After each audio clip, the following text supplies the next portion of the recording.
Okay, so I'm going to talk about contour colors from Seint, okay? So we have so many different colors, and I generally end up recommending, depending on your skin tone, your hair color, your eyebrow color, that's what I lean on when I pick a color. They can actually all work, which is just so cool about the contour colors. I generally lean towards olive. That's this one. Ash. No, is this one ash? No, this is Astoria. Or ash. So let me see. I'm going to hold them all next to each other so you can sort of see the slight differences in the shades. So again, this one definitely seems the warmest, but it's actually one of the darkest. That's Astoria. So I'm going to put one on and just show you how you can actually make whatever color I end up giving you work, and how they blend out, because they can be pretty intimidating. So this is Astoria, which I would never think I would wear, but I can wear, and it's sort of cool. So I'm just trying to get it on my brush here, because I haven't used this one in a while. So it's a little tougher when you do go to use it. You do have to swipe a little bit harder with the Seint contours. But I like this brush, the detail brush. As you can see, I got some product right there. And how I end up putting it on is I go right at the tip of my earlobe, and I don't go too low down, because you see I already have a little hollow there. I'm just going to try to bring it to like right there, a little bit above and not far down. I usually will stop to the beginning of my eye. It's right there. If I go down all the way here, it's going to bring my face down. So I'll show you. Now, and if you make a little bit of mistake, like, whoa, you like look at that and think, oh my gosh, that's like so heavy. And just take some off, because I actually put a lot on my brush. You can just wipe some of it off. But so I put a little bit on my forehead. I'll put a little bit there, even though I don't want shadow here for me, because I'm already pretty hollow there. But I don't like to have the disconnect, and because I have so much on that brush, I'm going to use a different brush to blend it out. I over applied on that brush. So blend it out, and this just helps give my forehead some warmth. As you can sort of tell, it makes my forehead look a little bit smaller.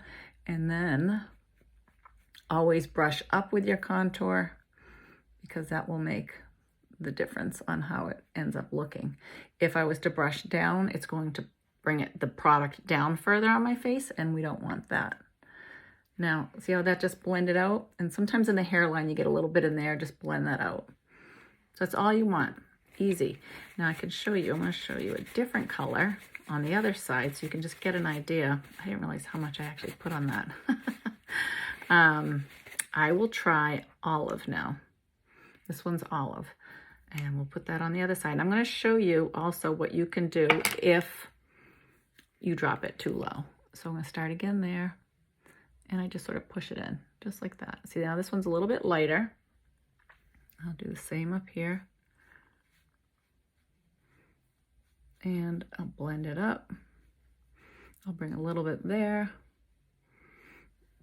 So again, you can make whatever color I end up giving you work, and they all end up being really nice. So blend that out. Push it up. When you have a contour, remember, push up, always push up. So say I brought down the contour too low, like say I dropped it down here, or I have too much product there. Can clean it up by taking either your main highlight or your brightening highlight, whichever one you feel is going to look better on that skin tone there, but I'll show you how you can clean that up. You can just sort of go like, I sort of make like a little bit of a U, and I'll clean it up.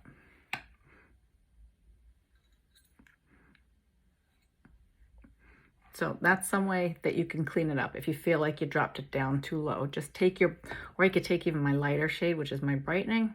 It's so versatile, this makeup.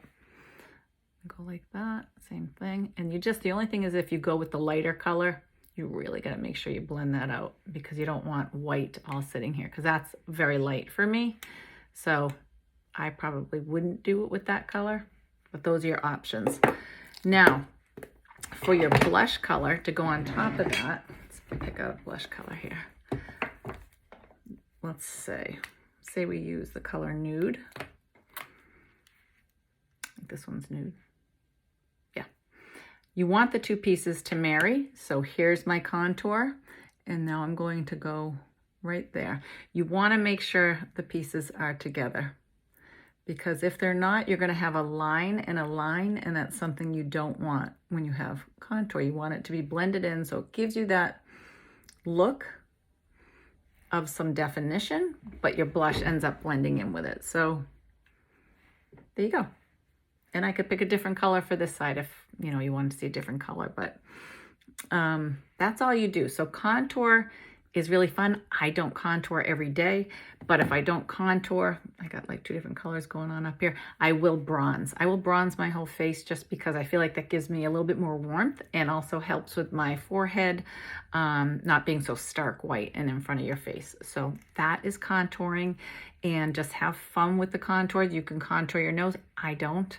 And you can also contour your chin. You just got to make sure when you do the contour, you don't bring it up on top of the chin. It's got to be like right below it. Right below it.